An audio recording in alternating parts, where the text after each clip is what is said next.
Hi, John Florez again. This is part two of the great arrangers and composers I worked with in my years in the music business in Los Angeles from 1968 to 1986. Part two covers Perry Botkin, who is my lifelong friend, a remarkable man as a human being and a very talented arranger. Perry is probably most famous for a couple of songs that he wrote. One is Nadia's theme, which was the theme from the 1984 Olympics, and also the ongoing theme for decades now of the soap opera show, The Young and the Restless.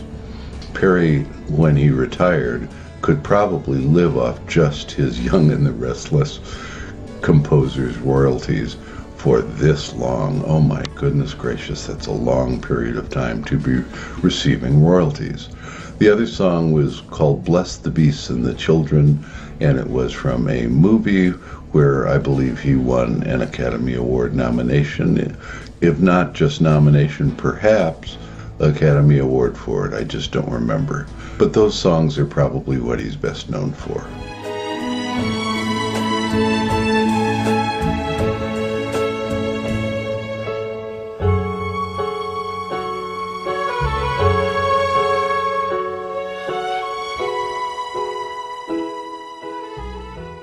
Bless the beasts and the children,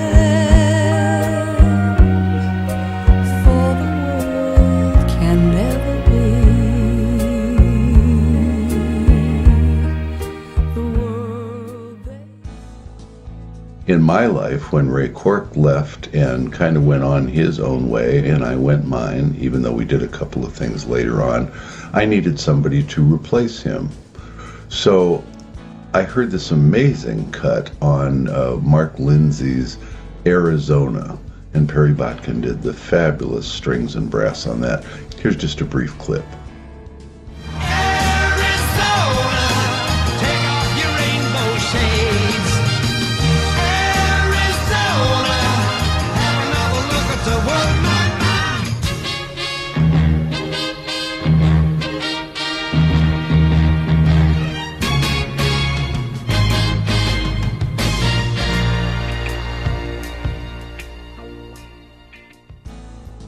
So I called Perry, introduced myself, and probably, if memory serves me, used the wrong credit. I thought he had written the chart for Feelin' Groovy, which is something like the 59th Bridge Street song by a group called Harper's Bazaar. Anyway, he kind of laughed that off and said no, but he had done Mark Lindsay's Arizona.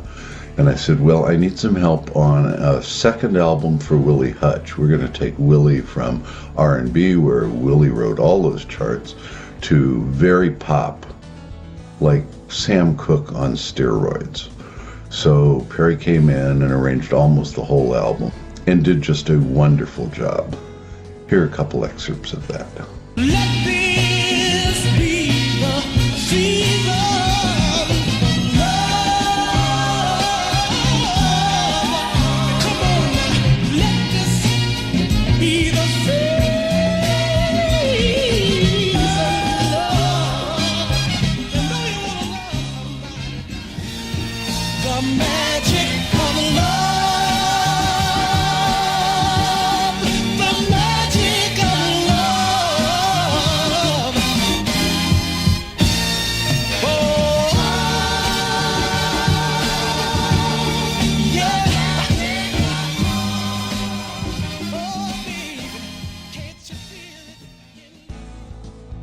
After the Willie Hutch album, I had Perry do some charts on Five Flights Up. Five Flights Up was a group that I found while I was at RCA. Morally should have given them to RCA, but I was leaving the label at the time and decided to take them with me instead. Ernie Freeman did the original charts on the group, but then Perry Botkin did a whole set of his own. We'll talk about Ernie Freeman and some of his peers in part 3 coming up. So Perry Botkin did just this incredible job on Five Flights Up's After the Feeling Is Gone. Here's a brief excerpt of that.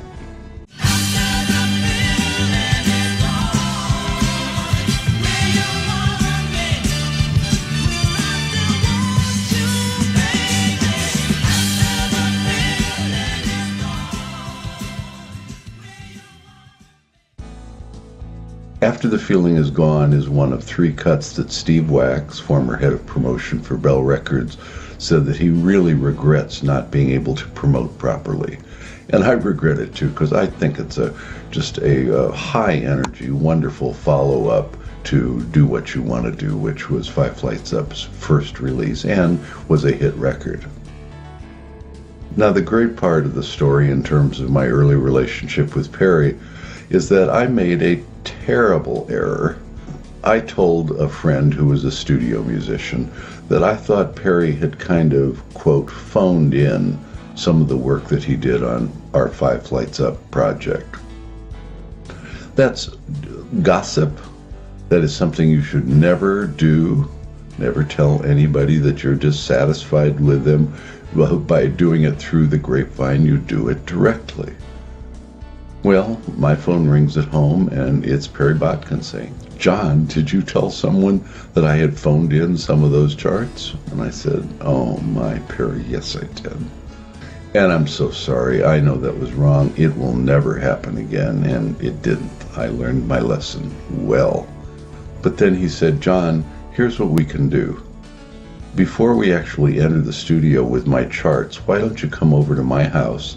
We'll sit around the piano, and I'll show you what I've written. And if there are things that need changing, or if conceptually I'm wrong, anything like that, that would be the time to work it out, and then there will be no surprises when you walk in the studio. You'll know exactly what you're getting." And in fact, we did that for several years to follow. Perry and I sitting at his piano in his home, going over the charts.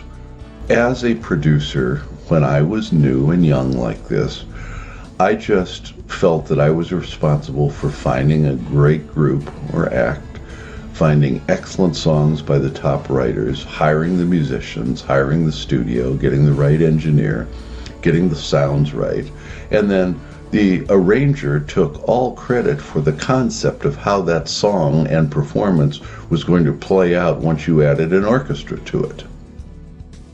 I gave the arranger 100% responsibility for the way that that cut would sound in the end.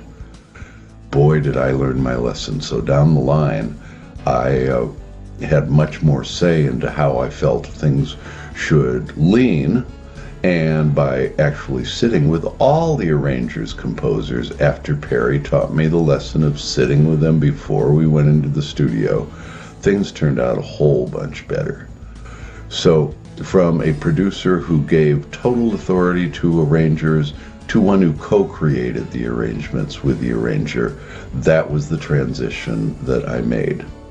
Perry, like the other arrangers that I worked with, other than Ray Cork and other than Bruce Miller, who we'll discuss later, tended to write his strings pop high. So they're in higher registers much of the time. And Perry's brass parts that he wrote were often high and exciting and stunningly powerful.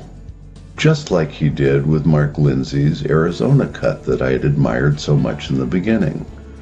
The issue now, many, many years later, is that I realize that I thought that we could make big pop records, kind of like Grazing in the Grass that we did with the Friends of Distinction, that Ray Cork and I did with the Friends of Distinction. And like Ernie Freeman and I had done with Five Flights Up, Do What You Want to Do. Well, the fact is, producer, arranger, songwriter Tom Bell out of Philadelphia was really setting the mold for pop R&B, and he voiced his strings markedly lower, and he also used a lot of string and low register rhythm accents that went along with the bass parts and guitar parts and drums.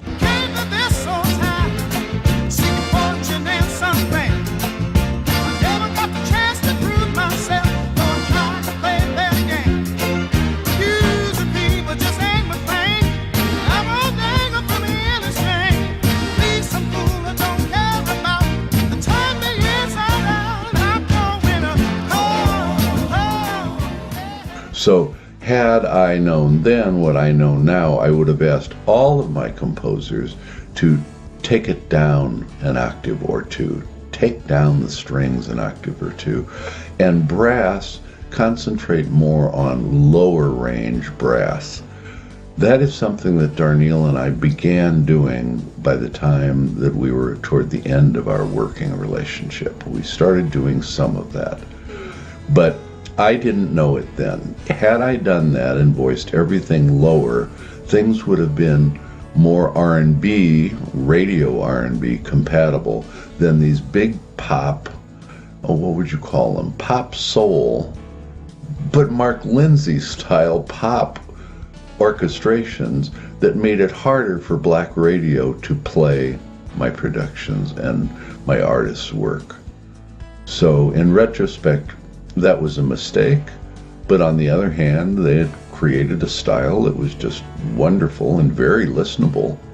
It's just that it wasn't oriented toward being able to cross over to black radio as much as it would have been had I asked them to voice this stuff lower. Miracle maker, miracle maker, miracle maker, sweet soul shaker.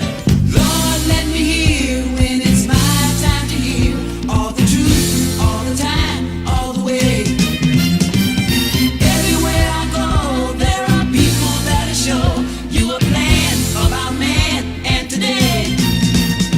I'm bound on a reason.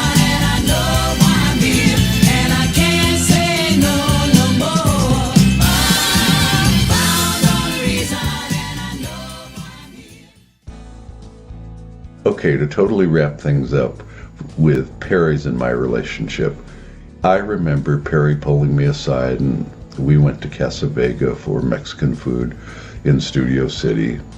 And he said, "John, I want to tell you a story. My father, Perry Botkin Sr., John, told me that when I started arranging for records, he said, 'Son, your career is only going to last maybe 8 years. You'll have 8 good years. So put that money away because you may never work again or may not be in vogue or popular anymore. So chalk the money away. It'll last 8 years.'" And he said, here I am 20, 30 years later still working. It's like my dad lied to me. But that was in humor. But he had a career that went 3-4 times as long as his dad had said it would. The irony is that when I started in the music business at RCA, one of the first events that happened as an RCA employee was a retirement party for a producer in the office next to me, Darrell Rice. Darrell Rice did the Sons of the Pioneers and Ralph Carmichael and a bunch of the older line things. And Darrell had his retirement party and got his gold watch and his appreciation from the company, RCA, the nipper dog that we all love so much. And I thought, that'll be me. I mean, 25, 30 years later, I'll be retiring from RCA and getting my watch and being one happy camper. Well, it turns out that what Perry's dad told Perry, which is, man, you'll probably have 8 good years and put your money away because after that it could be grim. That's what happened to me, not Perry, and the 25, 30 years that I thought I'd get is what happened to Perry, who'd been told that his career would probably only last, 8 years. Okay, and it lasted forever. And in terms of royalties from The Young and the Restless, I mean forever. Thanks for watching.